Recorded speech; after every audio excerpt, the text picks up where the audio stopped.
imani yako. Na leo tutaanza kwenye kile kitabu, tutaanza kwa jinsi ya mfano kwenye kile kitabu cha Luka ile sura ya kwanza ule mstari wa 80. Ndio kitabu tutachoanza nacho siku ya leo. Luka mtakatifu ile sura ya kwanza ule mstari wa 80. Habari ya mahali hapa inaelezea habari ya Yohana Mbatizaji. Wengi tunamfahamu kama Yohana Mbatizaji, lakini mimi namfahamu kama Nabii Yohana. Sasa utegemea kila mmoja anapomfahamu. Haleluya. Kitabu cha Luka sura ya kwanza mstari wa 80, Biblia inasema, yule mtoto akakua, akaongezeka nguvu rohoni, akakama jangwani hata siku ya kutokea kwake kwa Israeli. Sasa anaposema siku za kutokea kwake Israeli, anamaanisha siku za kutokea kwa Yesu. Haleluya. Nimetaka kutumia mfano huu siku ya leo ili tusaidie kwenye kipengele hichi, kwenye mambo ya muhimu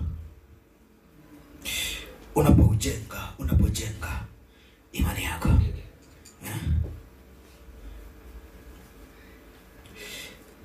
Nimetaka kutumia mfano huu.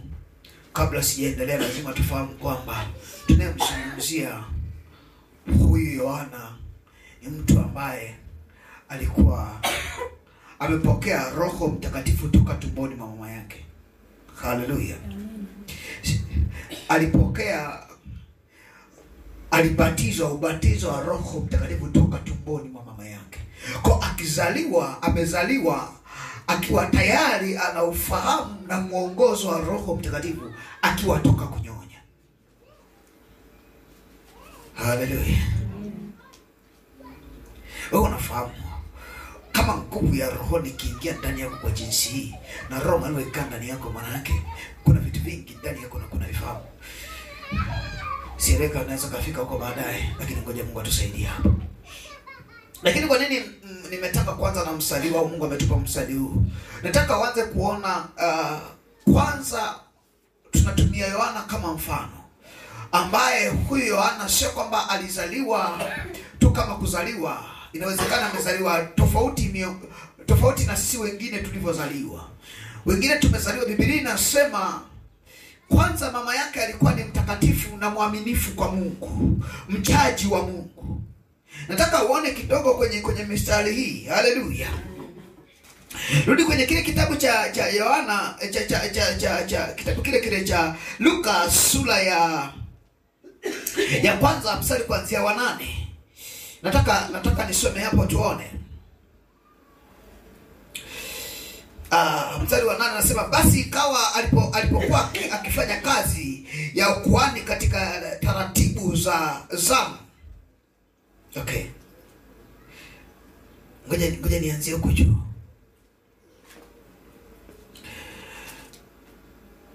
Nataka mstari ule wa 5 na wa 7. Hebu soma mtumishi tuone hapo. Luka hiyo sura ya kwanza mstari wa 5 na wa 7. Napotaka hapo kabla siendelee kule mbele. Twende. Hujapata?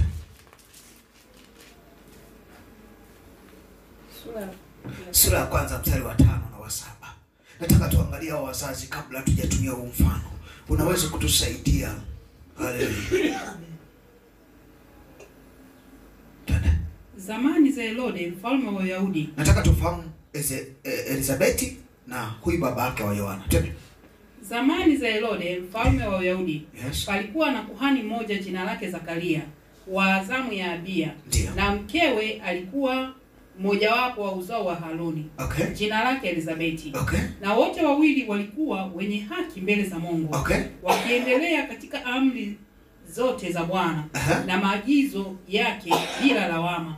Nao walikuwa hawana mtoto, maana Elizabeti alikuwa tasa. Inatosha kwa sababu inatosha. Anajaribu kueleza namna mazingira kwanza ya Elizabeti. Cha kwanza alikuwa ni mtu ambaye unaelewa hana lawama, ametembea kwenye amri zote za Mungu. Unaelewa? Na Biblia inasema walikuwa wavumilivu sana mbele za Mungu. Na alisema huyu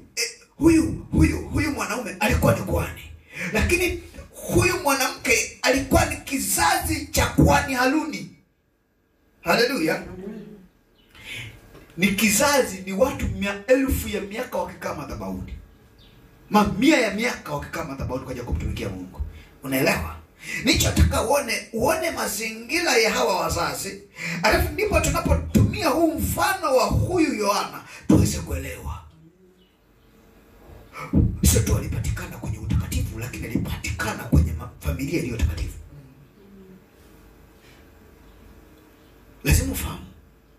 Lakini ninachotaka uone, angalia vizuri, pamoja na wazazi wake kwa watakatifu, pamoja na kupatikana kwa uwezo wa Mungu huyu Yohana, lakini nenda kaangalia wajibu wa Yohana kwenye imani na kwenye shughuli ya kiroho. Haleluya.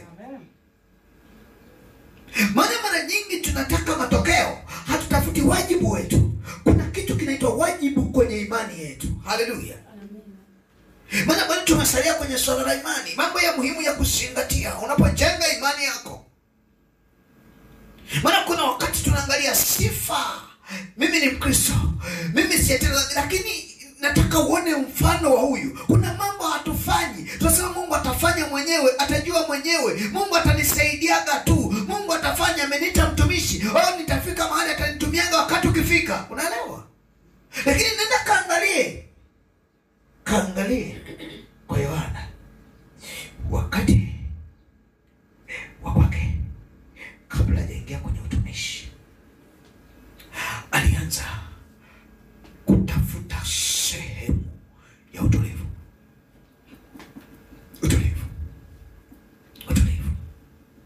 Moja mambo mengi sana yanapotusumbua tunapofika kwenye masuala ya kujenga imani, kuna kitu tunapoteza, kinaitwa utulivu. Huwezi kutenganisha kati ya kujenga imani yako na utulivu, au kujenga imani yako sahihi na utulivu. Kujenga imani na utulivu.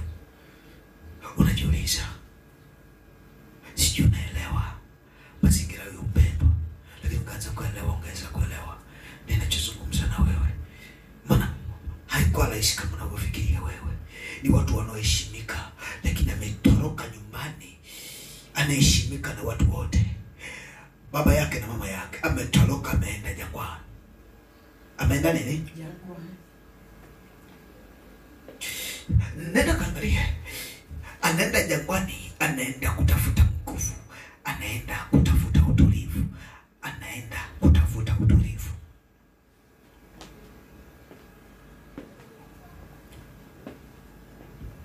Sasa katika swala la kujijenga, hasa kwenye swala la imani, kwa nini utulivu? Kwa sababu nimekuambia utulivu huwezi kutenganisha. Ukitaka imani yako iwe sahihi unapoijenga, hakikisha unatafuta utulivu.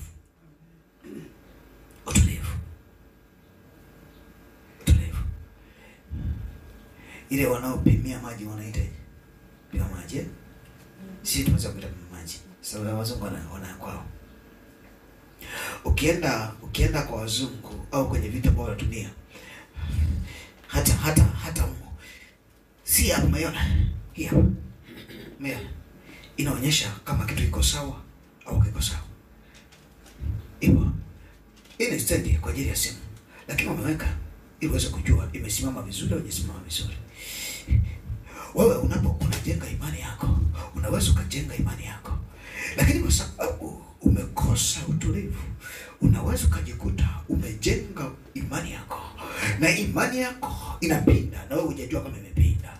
Kwa sababu utulivu unaweza kukusaidia kuipima imani iliyonyooka. Inaweza ikawa imani ya Mungu lakini imepinda.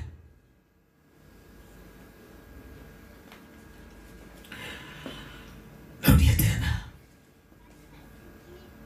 Unaweza ukajenga imani ya Mungu na ukaona iko sahihi, lakini kwa sababu kipimio cha utulivu, vipimio kimoja wapo ni utulivu, kinaweza kukusaidia kama imani imepinda au imenyoka. Kama kipo hakuna utulivu, ghafla imani yako utaikuta ghafla haiko sawa. Lakini usawa wake unaanzia wapi? Usawa wake utaanzia kwenye matumizi ya imani yako. Haleluya. Haleluya. Amen. Ukimuuliza fundi atakwambia hivi. Wakati wa kujenga sio shida, unazozitumia hiyo unataka, unazozitumia. Hakuna tatizo.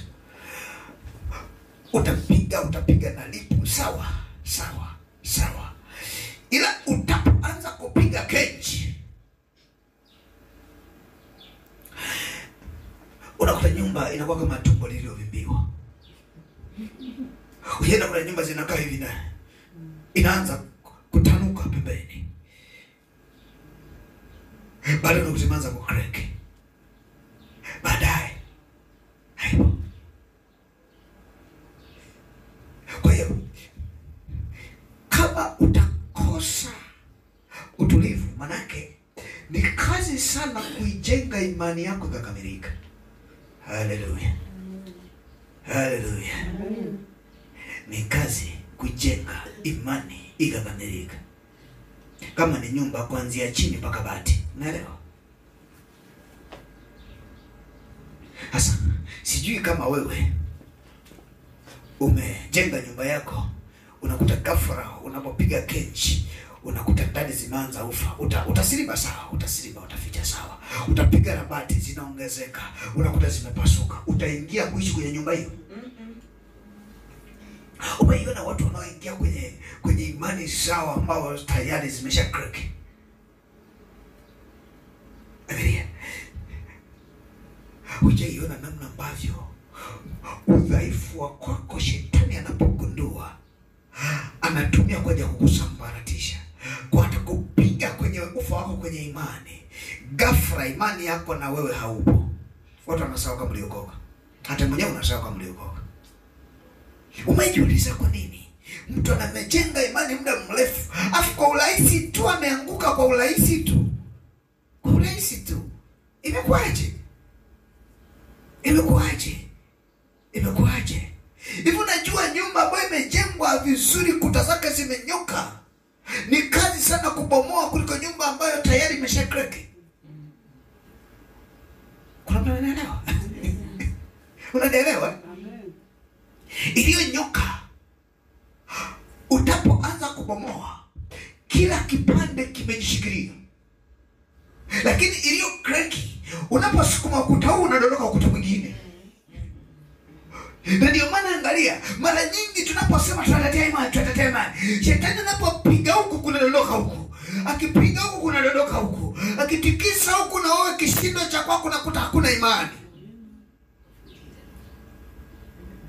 Haleluya. Haleluya. Mnanielewa? Amen. Mnanielewa? Nimetaka kwenye msitizo ili uanze kuona umuhimu wa kipengele hiki kwako. Shida sio kujenga imani. Shida ni aina ya imani unayojenga. Na unyofu wa imani yako.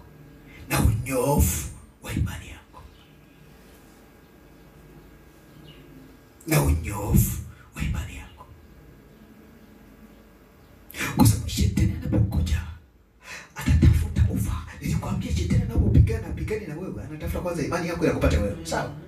Kwa hiyo atapoanza kupita, ataanza kutafuta udhaifu wa imani yako ulionayo.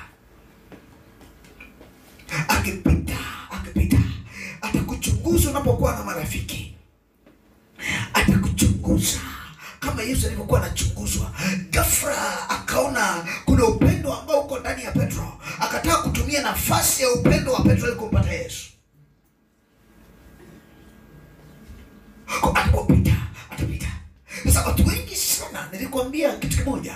Niliwahi kuambia kwenye somo hili kwenye vipengele vingi vya nyuma, nikwambia unapojenga imani yako, angalia sana maisha yako, usiyatenganishe. Changanya, kama ni uchumi, kama ni watoto, kama sio ni ndoa, changanya pamoja. Haleluya. Amen. Na nikakufundisha kwenye vipengele vingine, shida yake iko wapi? Kwa sababu umetengana na watoto wako, na ndoa yako, sina kazi yako. Ghafla unapoiombea bila imani, shetani ili kupata tapiga ile, itapigika kwa sababu iko nje na imani yako. Huwezi kuitetea. Haleluya. Amen. Lakini kwa ndani ya imani unapotaka kupiga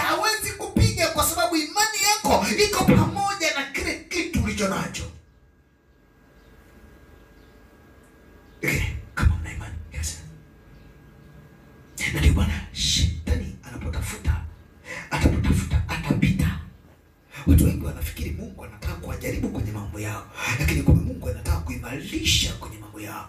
Kama ni kwenye uchumi, atakuimarisha kwa ajili ya jaribu uweze kujua lengo lake, ujue kwamba huko natakiwa nijenge imani, niimarishe. Hiyo kwenye ndoa, hiyo kwenye kila mahali, hiyo kwa watoto, kwa kila namna anaweza karuhusu ili kusaidie wewe kuweza kuimarisha. Haleluya. Nini? Imani. Na ndio maana unapofika kwa huyu mpendwa, unaanza kuona jukumu alilonalo. Sasa unaanza kujiuliza, ili kwaje huyu mtoto anaenda jangwani, ameacha nyumbani? Sio swala la kwake. Hata baba angeweza kupinga, lakini na yeye Mungu akamtumia atoe unabii. Ukisipoje unasoma mwenyewe, akatoa unabii.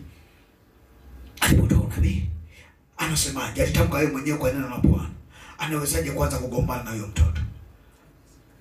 Lakini jambo la pili, fahamu kwamba kwa sababu ya tatizo hilo, kwa sababu ya kipindi chake, wale wanaofahamu masuala ya nyakati wangekuwa naongea na watu ambao wanatamani kuja kutumika baadaye. Shetani anacheza na nyakati za watu ili kuweza kuangamiza watumishi wa Mungu. Ukitaka ujue, kamuulize kipindi wakati anazaliwa Musa, watoto wa kiume walikuwa wanauawa. Kipindi anazaliwa Yesu, watoto wa kiume walikuwa wanauawa. Shetani ni yule yule, hata leo ni yule yule. Anajua vipindi atashughulika na watumishi. Nenda kaangalia watumishi wanafanya nini. Kipindi anashughulikia wanamtafuta Yesu kumuua, naye Yohana naye alikuwa ni mtoto wa chini ya miaka 2, alikuwa anataka kuuawa. Biblia inasema alilelewa majangwani. Hivi naelewa nasema? Amen.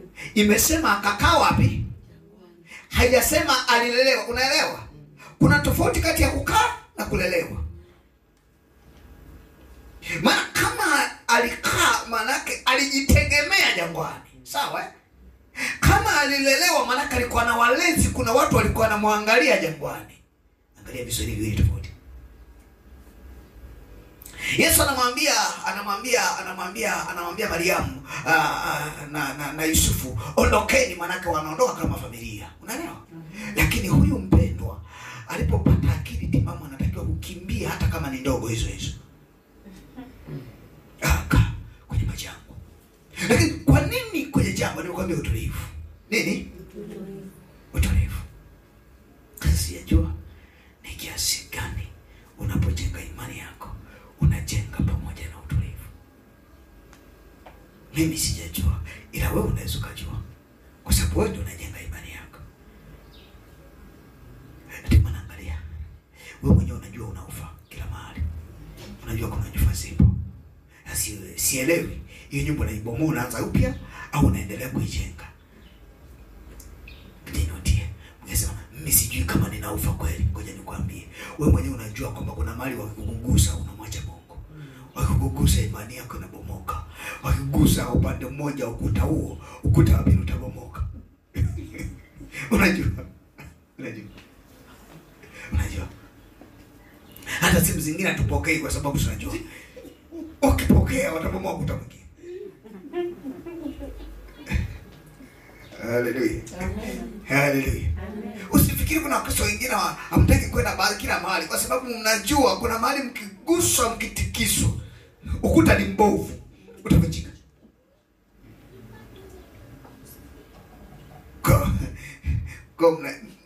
Mnapita kama treni. Sokoni, nyumbani, shambani, kanisani, nyumbani. Sio kwa sababu huwezi kwenda kwingine na kwenda, kwa sababu najua ukuta wako unaufa mahali. Watapotikisa haupo. Mimi sipendi kwenye makundi sipendi. Sio kwamba hapendi, ila anachoogopa ni ufa. Haleluya. Unatazama kama si ndio ukweli wapendwa? Amen. Biblia inasemaje? Yesu akituweka huru tutakuwa kweli kweli. Vipi wewe uko huru kweli kweli? Kwa nini?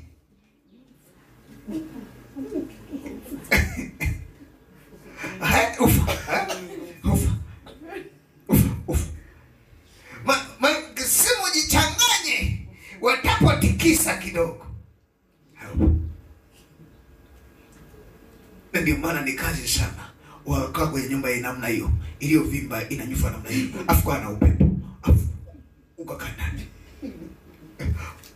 Utasikia mama akisema, watoto wangu twende kwa jirani mara moja. Kwa sababu anajua litakuwa kaburi lao. Wakristo wengi wamejifukia wenyewe.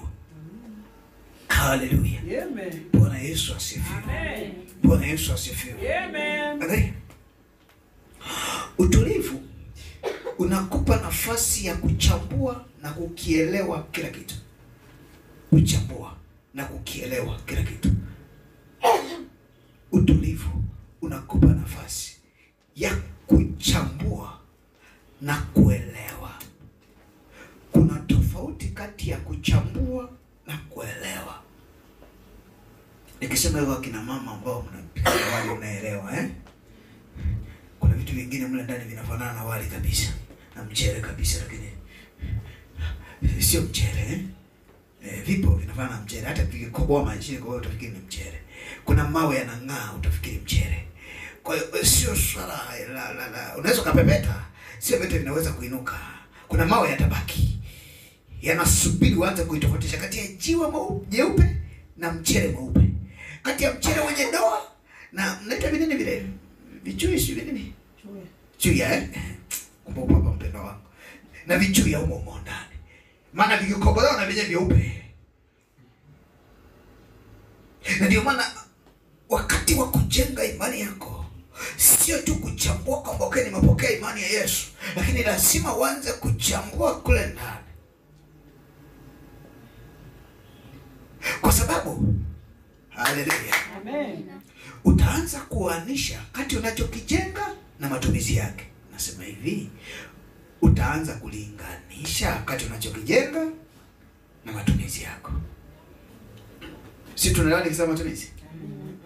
Baada mjenielewa vizuri, narudia tena. Nasema unapojenga kwa umakini utakuwa unalinganisha kati ya vita ulionayo na imani unayoijenga. Ndicho ninachokisema. Nikisema matumizi, wewe utafikiri kutumika kwenye mambo mema tu, hata katika mabaya. Kwa sababu imani yako itakuacha solemba kwenye vita yako, kwenye mabaya. Sasa ukisoma kwenye Biblia nasemaje, siku ya mabaya haijasema upigane, imesema ufikiri. Tumia akili zako vizuri. Sasa watu wengi wanaweza kuingia kwenye vita bila kufikiri. Na ndio maana unapotaka kuitumia imani, kwa sababu unaitumia imani na umejenga imani pasipo kukaa kwa namna kuchunguza kile unachokijengea, ghafla kinachotokea kwenye mambo mabaya, ghafla unajikuta imani yako imekuwa dhaifu. Niko na imani ila ni ya kusali tu. Una imani lakini sio ya kukuokoa. Una imani lakini sio ya kukusaidia. Haleluya. Amen. Bwana Yesu asifiwe. Imani zetu sisi tunazijua wapendwa. Amen. Yesu nilinde. Sio kama unataka Mungu akulinde tu, lakini unaogopa kwa imani yako kazika kumoka. Sasa wewe unatumiaje kitu kibovu? Ndio maana wakati mwingine watoto wangu wanaamuru kuwapeleka kwenye hatari ili waweze kujifunza, kujijenga. Sio hivyo? Ukiwa na baba tai, akifika akiwa anaanza kuota mabawa, anakurusha juu kwanza, anakupeleka mahali, anakuacha mahali. Ukifika mahali, afu anakana na kutazama. Unapojifunza kuruka. Akiwa mng'ang'ania kwenye kiota, anaweka miba kwenye kiota.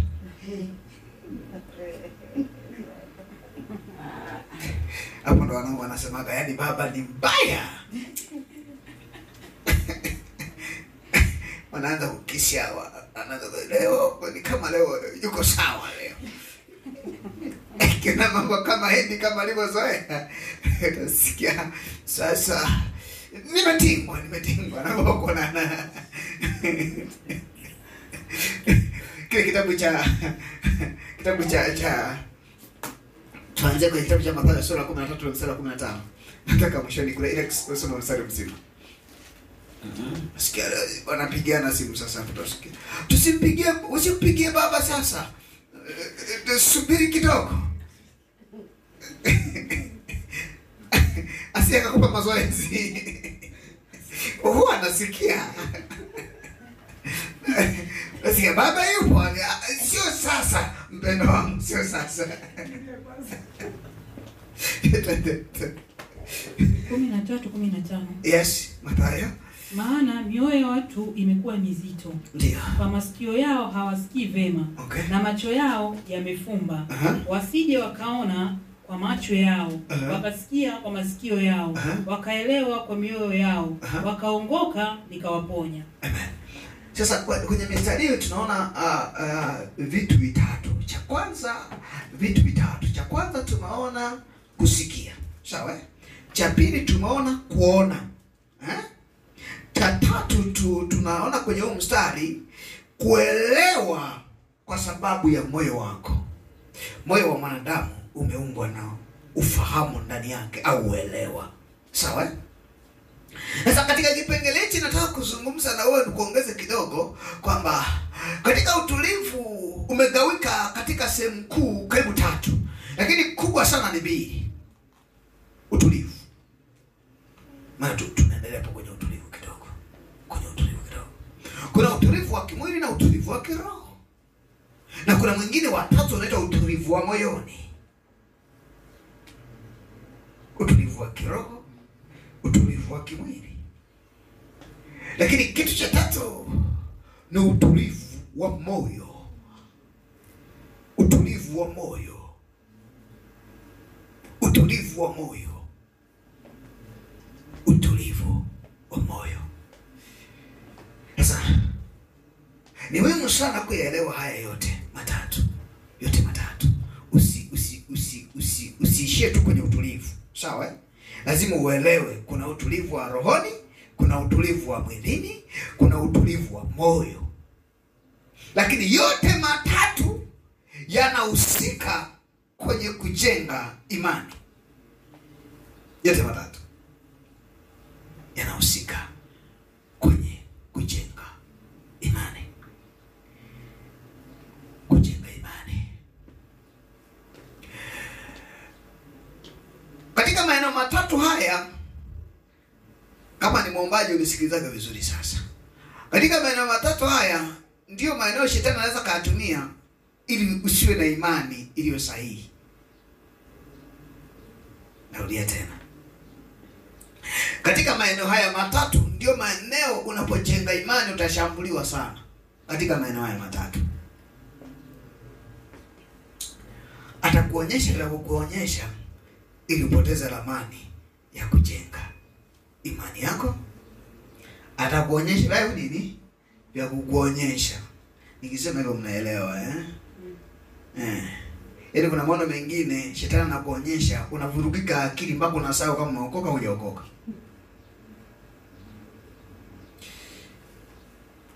Lakini pia atatumia ya kusikia. Anakupa ya kusikia. Unasikia ya kusikia ambayo unaikuta ghafla umehama kwenye imani yako na imekufa kabisa. Lakini atakupa mambo ambayo yataenda kupiga kama moyo. Na kaimani kanafuruka, kanavunjika, kanapotea.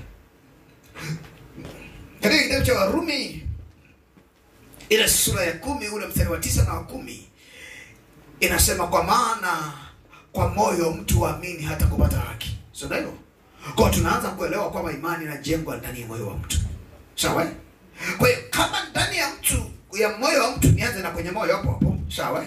Nimeanzia kwenye kipengele cha moyo.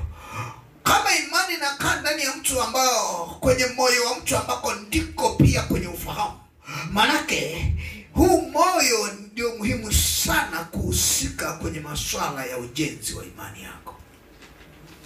Nimesema Warumi sura ya 10 mstari ule wa 9 na wa 10. Kwa maana kwa moyo mtu huamini hata kupata haki, na kwa kinywa ukiri hata kupata wokovu. Tuko sambamba Amen. Tuko pamoja Amen. Well, nenda kaangalie watu wengi mioyo yao haina utulivu.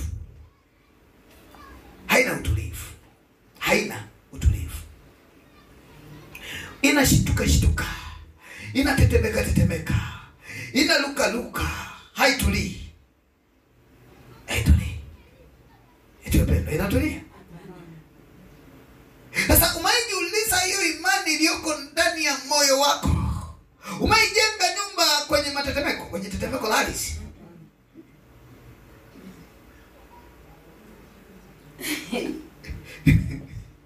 Nashangaa. Wewe ni mtu wa kwanza wa ajabu. Unajenga nyumba kwenye matetemeko ya ardhi. Alafu nataka ukae.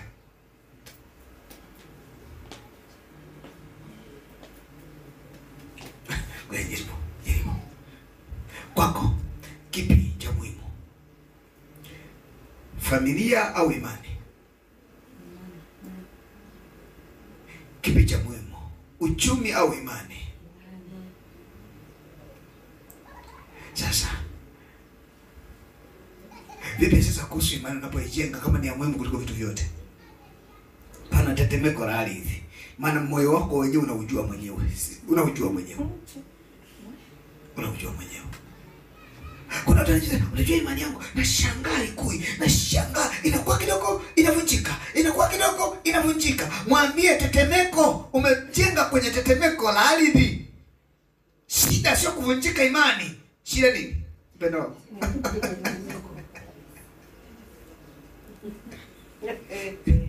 Niambie, lino niliwahi imani wiki nzima alafu kaendelea kwa visiri wiki nzima ikaisha. Yaani nyinyi sawa na kule Efeso na Tiatira ambako tetemeko lilikuwa linabomoa kila baada siku ngapi. Kanisa la kweli lilikuwa na shida sana.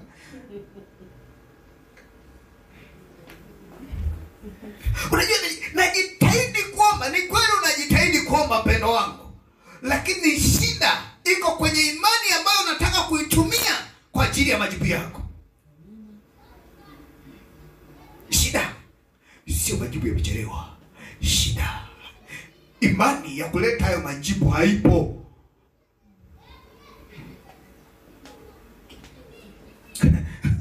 Mzee maombi, unaweza kaomba maombi hata kashusha moto sawa, lakini kwenye imani. Mathayo 17 ule mstari wa 20 andika 17 hadi 22. Mimi nitasema tutasoma. Anasema ukiamini usipokuwa na nini na shaka. Sasa kuna matetemeko ya mashaka. Matetemeko ni mengi. Okay? Hakuna kinachosikia. Hakuna kinachobadilika. Sasa kama imani inajengwa moyoni, rudi kwenye moyo wako. Mithali 25 inasemaje?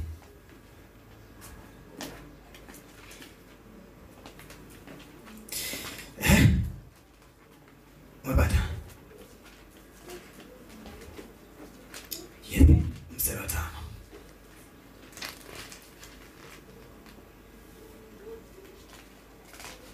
Mithali 20 mstari wa 5. Nasemaje? Mashauri ya moyoni ni kama kilindi, lakini mtu mwenye ufahamu atayateka. Mashauri ya moyoni ni kama kilindi, lakini mtu mwenye ufahamu atayateka. Ukienda Yeremia 17 ule mstari wa 9 na wa 10 inasema moyo wa mdanganyifu kuliko vitu vyote, ndani yake una ugonjwa wa kufisha. Usikudanganye moyo wako baba, nina imani lakini kwenye matetemeko. Shida sio kushinda vita yako, shida ni matetemeko. Sasa wengine nyumba zao zinaufa, wengine nyumba zao sio kwenye matetemeko. Sasa jumulisha kujenga bila pima maji, jumulisha kukaa kwenye tetemeko. Na ndio maana kila siku natamani uokoke upya. Kila siku natamani kuokoka. Kila siku natamani uokoke upya. Kila siku. Wakisema wakupita mbele kuokoka, mimi tu sipitisha kwa mbele kuokoka. Unakuwa unapita kila siku. Kwa sababu najua kabisa umebaki msingi peke yake. Umejenga wiki 2, msingi umebaki peke yake. Na tofali likidondoka limeshavunjika hiyo. Sio na kutegemewa tena. Haleluya. Haleluya. Wangapi wanaelewa Tuko pamoja Amina. Sasa utaanza kuona, na ndio maana tunapoenda kwenye swala hili kwenye moyo wako, mazingira ya moyo wako yana uwezo kuathiri imani yako moja kwa moja. Kuathiri imani yako moja kwa moja. imani yako inaathirika kwa sababu ya mazingira ya moyo. Usijipe pressure ta mambo ya kijinga. Maana kuna watu wengine wanaanza kujihuzunisha wakati hakuna sababu za kujihuzunisha. Lengo tu aanze kusumbua moyo kwa sababu amezoea kusumbua moyo wake. Na ndio maana kienda hata sehemu zingine akiona watu analia analazimisha walie naye aanze kulia. Kwa sababu ni mazoezi, amezoea. Kwa kisha moyo anaupopa shida.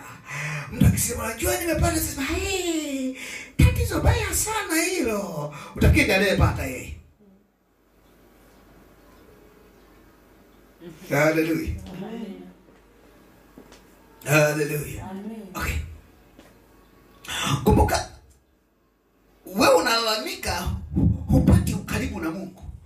Lakini haulalamiki nyumba yako haikamiliki. Sasa Mungu atakaa kwa nyumba isiyo kamilika? Anakaa wapi? Imani baki msingi. Mvua ikinyesha na wanyesha wote.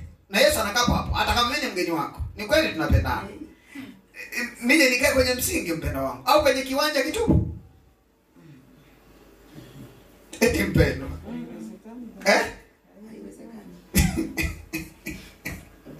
Yesu, njoo moyoni mwangu. Njoo ndani yangu, mkae wapi?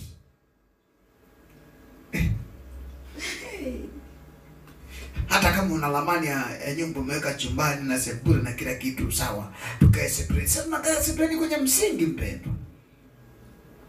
Nakupenda sana Yesu. Njoo tukae kwenye msingi hapa, tupigwe na jua na mvua.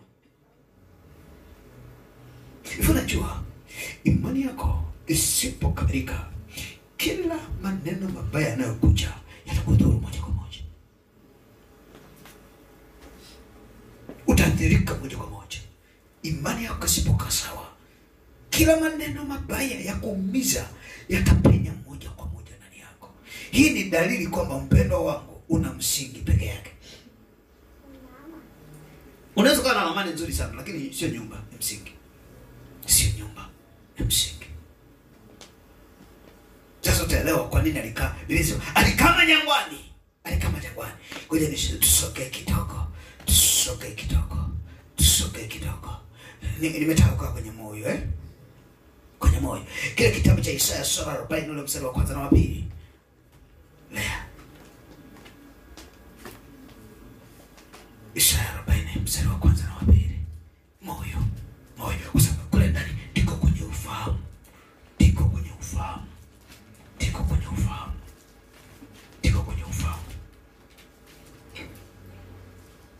40 mstari wa kwanza na wa pili.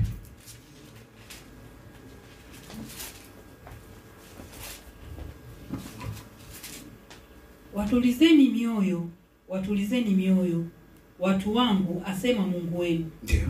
Semeni na moyo wa Yerusalemu. Kawaambieni kwa sauti kuu ya kwamba vita vyake vimekwisha. Okay. Uovu wake umeachiliwa. Ndiyo. Kwa kuwa amepokea kwa mkono wa Bwana adhabu maradufu kwa dhambi zake zote. Inatosha. Angalia. Kwa haijalishi nini kinatokea uweze kuelewa. Maana moyo wasije ukaelewa kwa mioyo yao. Tunasoma Mathayo. Wasije ukaelewa kwa mioyo wakaongoka. Kwa kama hujaelewa kwa moyo wako huwezi kufanya kubadilika. Kuongoka ni kubadilika. Sasa angalia. Tutasati. Anasema watulizeni mioyo. Nenda kaangalia namna sisi mazingira tulionayo. Nitasema lugha iliyo wazi sana. Ngoja Mungu anisaidie niseme lugha ambayo utaielewa leo. Nisiseme lugha ya Biblia utasema mimi nasema kama maneno magumu. Hivi unajua kuna watu walipata majaribu. Mungu aliwapa majaribu. Kila siku anatembea kama na majaribu wakati alikuwa na majaribu ya siku moja. Kwa nini ananielewa? Ukiona kuna mtu ambaye amepata majaribu mbalimbali. Yapo mbalimbali, sitataja moja mbalimbali. Anajikuta ghafla amefika mahali. Kama alifika mahali alikuwa alipita jaribu la kwa ajili ya kuzungumza na watu. Na akaanza kupata majeraha kutoka kwa watu, na alikuwa ni jaribu lake na kujua kama ni jaribu, alikuwa anawachukia watu. Baada ya kujua ni jaribu, kwa hata baada ya hapo hakuwa tayari kukaribiana na watu, anawakimbia watu kwa sababu hakujua kama ni jaribu. Anafikiri bado yeye tatizo lile ni jaribu. Kwa hata wanapokuja kuambia, unajua tusamee kama tukukosea, tumekuja sasa, sisi tunataka kutembea na wewe, ndiye hapana. Hapana. Nikipata nafasi labda, lakini sio sasa. Mungu hajanipa kibali. Ngoja. Haleluya. Amina. Msinikate macho. Najaribu kusema ukweli.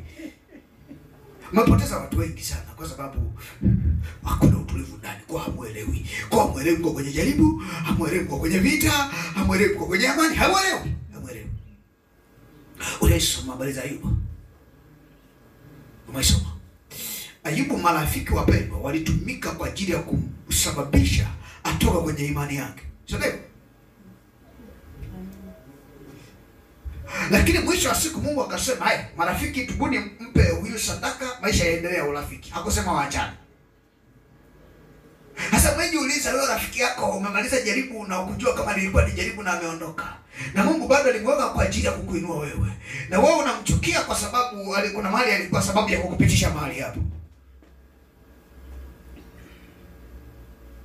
Hivi kuna mtu ananielewa kweli? Amen. Hivi umeiona namna kuna watumishi ambao tunawachukia ambao walikuwa sababu ya kutupitisha kwenye jaribu fulani. Afika tukaanza kumchukia. Hakuwa na shida. Alikuwa ni chombo cha kukusaidia ufanye mtihani mzuri. Haleluya. Amen. Hata ndugu wapo.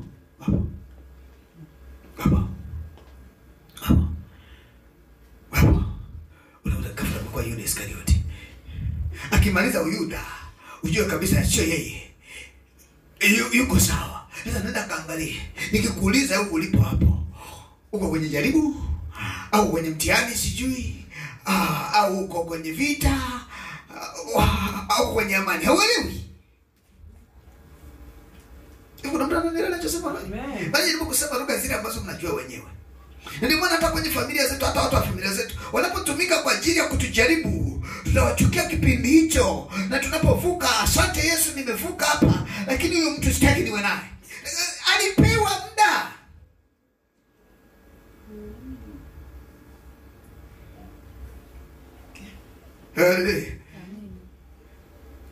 Kuna wakati mwingine nilipitia kwenye jaribu moja. Fika mahali nikaingia kwenye jaribu kadogo. Nikapita nako na nyumba ya kupanga mahali hapo, na msimamizi wa nyumba tukaendelea kupita pamoja. Akatengeneza wadui mkubwa sana kwangu. Nikajaribu kumwaga upendo wote niliokuwa na mwaka. Kuna wakati nilikuwa nikitoka kwenye huduma, vile vitu watu walivyonipa sadaka, yote kama ni maviazi ni manini, yote nampa. Yeye hajaokoka, ni mtoto wa mama mdogo. Ili kuleta upendo wa Mungu mahali hapo. Lakini wapi? Nikajaribu kutafuta na Biblia niwe nampa. Mara mama anainuka, mara na mambo yanabadilika na kwa magumu kweli kweli. Wakafika wakati Mungu akanipa nafasi ya kuondoka mahali pale. Sisi kuondoka kwa sababu nilitaka kuondoka. Mungu aliniambia muda wako hapo umeisha, unatakiwa uondoke uende. Nikaondoka, nikaelekea Karume. Nimefika kule ghafla. Siku moja nakuta na huyu hapa Karume. Tumekota, mtumishi, kumbe uko huku. Sasa jiuliza kutoka wapi? Yaani kutoka kwenye huko nilikokuwa nimepanga huko Soweto na huko Karume si mbali. Unaona, tulikuwa tunapita sina rafiki yangu. Unajua nina njaa. Nikamwambia sasa, sawa ngoja unataka nini? Atahitaji chakula, atahitaji na nauli ya kurudia nyumbani rafiki. Unafanyaje? Hivi naraje kusema? Amina.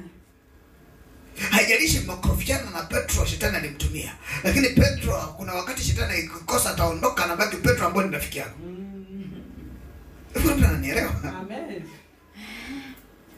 Mipaka yetu, kwa sababu tumekosa kujua utulivu, na kule kwenye moyo tumefika mahali hakuna utulivu. Kwa hatuna ufahamu wa kujua kipi ni kipi na kipi ni kipi. Kwa hata kama tunajenga imani, sikiliza, kuna imani yenye mashaka. Unaweza kujenga imani lakini yenye mashaka. Si imani tu. Unaweza kujenga imani lakini umejengea mashaka. Umejengea nini?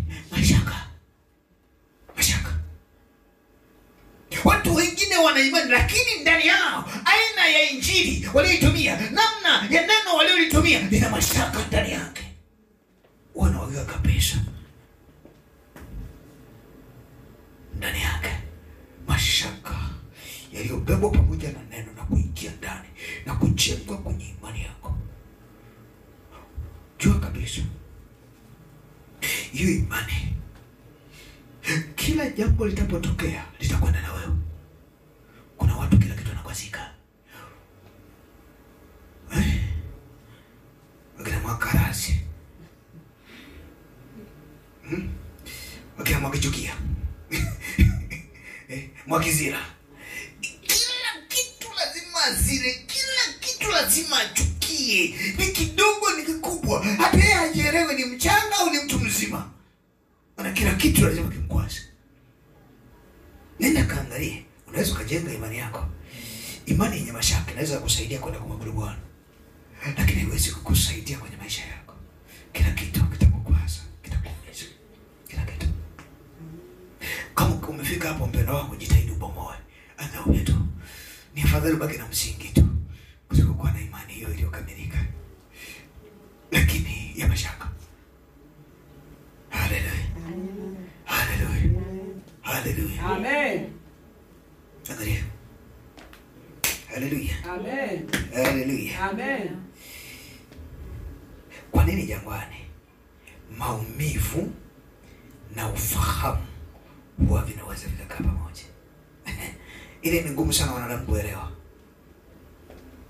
Ukitaka kupata ufahamu vizuri, upite kwenye kipindi cha maumivu fulani, akili zako zinakaa vizuri. Ukiona watu wengi wana vitu vizuri, kama uulize alikipata wapi? Maumivu yalisababisha apate ufahamu. Moyo wa mtu unapopata uchungu na maumivu kwa jinsi hii ya kiutulivu, ghafla kule ndani kuna kitu kinazaliwa cha ufahamu. Cha ufahamu. Cha ufahamu. Wengine leo kwa nirudia kibiblia. Pamoja wazazi walikuwa wana heshima wa Yohana, lakini hakutamani wali wala ugali wala mikate. Alikuwa anakula nzige na nini? Kwenye nilipo mtu mwingine anielewe. Hivyo maijuliza namna hii, umezoea kula vyakula vizuri, sawa? Alafu ghafla Mungu anakuambia kula nzige na asali. Alafu ghafla ukakubali kwa urahisi.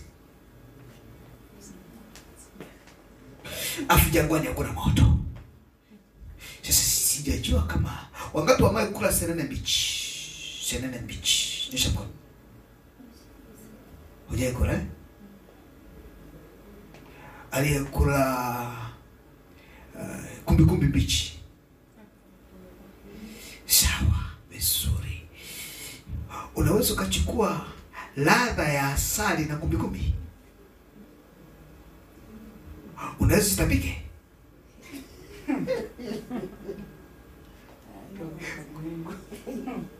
Sasa ndo chakula cha huyu mtu. Kwa sababu hizi senene na mafuta yake ni mabichi. Asali ndio unajua, kila mtu pekee unajua, Sasa changanya na namna hii, kwa sababu asali na mafuta havipatani daima.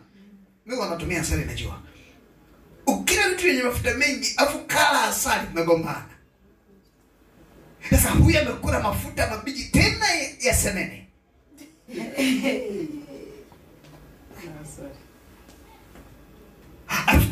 Ameendelea.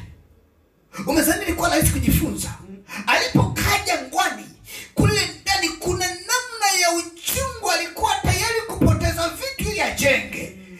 Angetamani kwenda, lakini kwa sababu ya wito wake na imani anayoijenga, alilazimika kutengeneza kilicho bora ili aweze kutoka akiwa bora. Amina. Sio swala tu ni kutoka. Sio swala kusema mimi nina imani. Sasa na imani ya namna hiyo, ni imani gani ulionayo? Imani ambayo haiwezi kukusaidia. Haiwezi.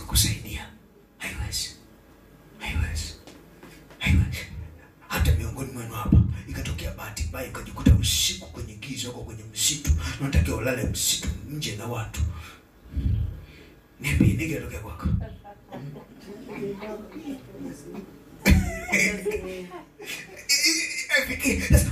Biblia inasema alikaa jangwani. Jangwani kuna nyoka za moto. Vitu vya jangwani vina sumu. Mwiba wa jangwani una sumu kama nge. Fuatilia historia ya jangwani ndio utaelewa. Alikaa na vitu vya hatari sana. Ndio angalia wewe. Haleluya. Amen. Jifunze kubadilisha mazingira yako. Unajua kwa nini? Kwa sababu hatujui haya. Hatutaki kujitenga kwa namna ya ndani, kujua kuna kitu tunafanya. Ukiwa kama kukonea tabia, utaacha baadhi ya mambo mengine kwa ajili ya mayai yako. Hata kama una uhakika atatolewa mangapi. Wangapi waliototolesha kuku wanajua hili anaacha chakula anaacha kila kitu na anakula kwa msimu tena kwa dakika chache, anatamia mai kama nyoya anachomoka ndani. Sisi anapenda mayai. Umeangalia ndani yako unavyoatania imani yako. Unataka ubebe kila kitu, unataka kuchukuliana na kila kitu, unataka kutembea na kila kitu, unataka utembee na amani na kila kitu na vyote hapo hapo. Sikiliza, amani yako ni usalama wa kile ulicho nacho. Sisi tunatafuta amani ambayo watatuelewa watu, lakini amani unayotaka ni usalama walicho nacho kile, kwa sababu kile ndio kilicho bora kuliko watu. Haleluya. Amen. Tulikuwa na watu tunaenda nao disco, tunaenda nao kila mahali. Wako wapi? Tunapoenda kutalii, tunaenda tukala chips mjini, sisi tukafanya nini? Wako wapi? Hawapo. Hawapo. Waliposikia hali imebadilika, hawapo. Haleluya. Hata mapenzi yanaisha. Ndio maana lazima ujifunze. Unapofika mahali kujenga imani yako ni muhimu sana. Ni muhimu sana. Ni muhimu sana. Mungu akitusaidia safari inayokuja tutaenda na kitu kingine, kwa sababu tumeishia hii ya moyo ndani. Haleluya. Maana lazima ufahamu ndani ya moyo kuna ufahamu na imani yako inakaa huko ndani na utunza huo moyo. Maana kuna watu wengine kila kitu anakiingiza kwenye moyo. Mungu amekupa masikio lakini hajamaanisha kila kitu kiingize kwenye masikio yako. Unajua kuna watu wamepewa masikio, lakini nafikiri masikio aliyopewa kila kitu anataka kiingizwe kwenye masikio yake. Mungu amekupa moyo, haimaanishi kila kitu kiko kwenye moyo wako. Haleluya. Hasa kwa wanawake nyinyi ndio tatizo kweli kweli. Yaani unatunza baya ambalo mtu alikufanyia, afu hayupo, inawezekana atakufa alikufa, lakini bado anakumbuka nani yako. Alinifanyia galili. Sasa maisha yako yanarudi nyuma yanasonga mbele.